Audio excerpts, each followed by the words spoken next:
Time to seek vengeance on the Electric Nation and their leader, Ginchiyo, for trying to rule over our Grass Nation in the last episode. I'm DeoGenZ, and welcome to my Let's Play of Pokemon+Nobunaga's Ambition. My ambition today is to wreak havoc on her electric types. First, I want to rearrange some of my team members, though. I don't exactly want my new members to be shocked to death because they've got a big weak disadvantage to water types. So I'll try out Charmander, see how he is for the team.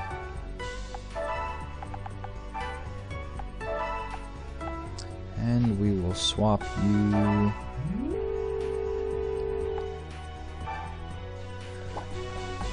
for a Katoni. Grass types are resistant against electric, and if you don't have something super effective against your opponent, it's best to resist if you can. Wow, they've got their own Panpour. Interesting. Let's see if we can somehow get them to corner one another and shock them.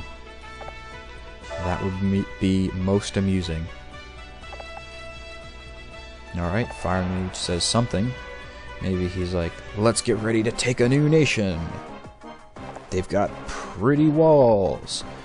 And pretty leaders. That was Ginchiyo. I don't know who this guy is, but it's one of her companions, no doubt. And I wonder if they're explaining to us why they tried to take our nation. Crazy building they've got there. A shocking one, you might say. Aha, aha, but whoa! This battlefield is a lot more electrified than we're normally used to seeing. Well, if I had to guess, I'd say only Carnivine can float over those electric panels. And electric types and flying types most likely won't have any trouble either. So the only thing that's restricted on their team is that Panpour. Ah, but you see, look at all the training that we've done. We have 1,070 power points, I guess you could say, health points, victory points, holding in our court. She only has 537. We're already at a large advantage just because we've got a lot more health points for her to try and whittle down. So all that training and steady pace of not necessarily going one after another nation, we learned our lesson with Yoshihiro. It does pay off in HP and power points. But I'm just getting all my players set, move them forward as much as I can. See what happens. I'm not really sure what to expect from this electric room.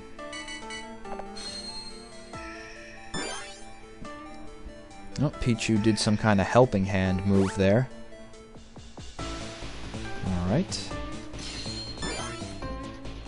He used some kind of power-up item. And yes, my suspicions were right. Pfft. Learn to speak English. But, yes. Oh, wow. Electric types can stand on those panels, and those buttons unleash electric fury from the skies. Terrifying. Well, we're gonna have to take out these electric types by their own means. And in the process, crisp all their other members. If we can launch an electric shock from the sky somewhere, I guess it's all these magnetic rods sticking out of the ground. It just conducts electricity and boom, pile drives anybody who presses the button, or anybody's opponent. We should try and get that to happen to Panpour, and I bet it would be taken out in one hit without us even having to risk any of our health points. Muha! Ah! I was gonna say we finally got the button, but not so much, because, yeah, it's cool, Carnivine floats, but guess what? Carnivine floats. That means he never presses down on any buttons or levers. He won't ignite any traps that way, But the problem is he's not going to be pressing any buttons to help us out in this match.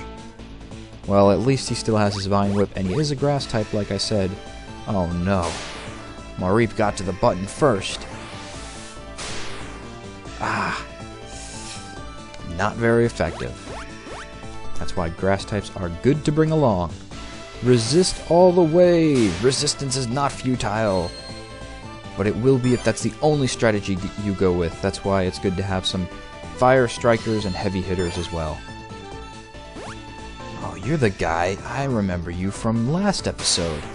You were the one with the Pichu who tried to take the flags. I guess you're better in your own element with your little buttons that you could press. How quaint. And your hydro methods don't even work on my Katoni, because it's a grass type. We resist you too. Oh, we're gonna get our sweet, sweet vengeance. Jigglypuff, you'll know what to do.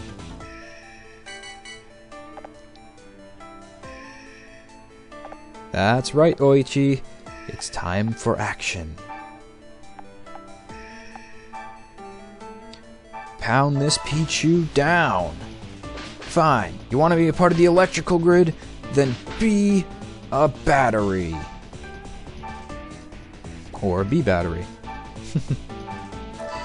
Oh, this is gonna take you out. Maybe. But how much? Let's see how much it does. Nope. Not enough, but that was significant. Probably one more hit, and that Panpour will not be a problem. I'm anticipating a quick match, because if we can just burn off the rest of this competition here, which will be easy with our Charmander and Darumaka, we'll have no trouble with their electric pressing button methods. They can't press any buttons if they're defeated by Starly. If they're defeated or if they're cornered like this. You're done, Mareep. Burn your wool of electric terror. I will. I'll do that. Or at least I'll attempt it. How it goes, I can't knows. But Carnivine will be in to help supplement power for Pichu. What? We don't get a boost? It's only a helping hand. Only allies get the boost, even if you're in the range. And I don't know how the Pokemon launched that secondary move. Sometimes Jigglypuff has done that in the past, where it's just decided everybody in a certain radius, block area, is going to be put to sleep.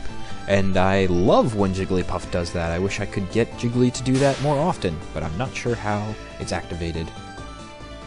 I wonder if Jiggly could evolve into Wigglytuff. Huh. You know, it's been so long since I've evolved a Wigglytuff, I forgot. Does it take a Moonstone, or is it just leveling? Oh wow, and that's just random lightning strikes from the sky. Jeez. This is an electric terror zone. But Eevee's gonna get to the button first. But not without beating you before you try. Actually, you know what? We'll stick around to defeat the Shinx. And this Mareep thinks it can get away. Sadly mistaken! Even if it does run into one of the little electric panels, we'll still be able to attack it on the perimeter of the square. So it's not a big deal. Now let's see what this shocks. I'm gonna be pissed if it... Well, it didn't shock any of my members. I was gonna say I'd be pissed if it came back and shocked us instead. Like it was a one-way type of button. It only shocks the enemies of that Bushao leader. That's right, your pathetic Pichu fell once more, and so did your Panpour. Booyakasha. Those are double presents that we can pick up thanks to Carnivine and his floating abilities. It's good to have a versatile, movable team. Some that can float, some that can go on ground, some that can launch massive attacks from far away. It's all very important to incorporate into your overall strategy. But he did manage to get into a little nook and cranny there. Look at that. He developed his own corner. That's no matter. You know, we should show him what it's like to get a headbutt from Eevee. See, it doesn't matter what panel you go to. Maybe you stop Darumaka's wrath, but you can't deflect Eevee. Oh, and like that, Eevee just got a second wind. Again, I don't know how that happens. It seems to be a little bit of a boost for maybe defeating an opponent or something. I'm not entirely sure. Where you going, Shinx? We've just begun. Oh wow, it's paralyzed. The electric Pokemon's paralyzed. And now it's taken out. What a pathetic Bushao leader. Ginchiyo has been defeated, and the Electric Nation has now been added to our cache of blue flags. Oh, and it looks like these two that we've pwned so badly would like to join our journey. You took my warriors, you took my nation. What could you take now? Could never take my crown. I'll be back. I don't know, something like that. I have a feeling that this is not the last time we'll see these Bushao leaders. Just a suspicion. And we only want Pichu, really. We have enough sufficient water types. We don't need his snarky ass. We already got an intense Pichu warrior. Yeah, it'd be more intense when you have a Raichu, then talk to me. But we'd rather have him as an ally than an enemy, and he won't be taking over our nation anymore. He's a part of us now. So, great episode, good victory, and I'll see you guys next time for some more Bushao leader taken out action.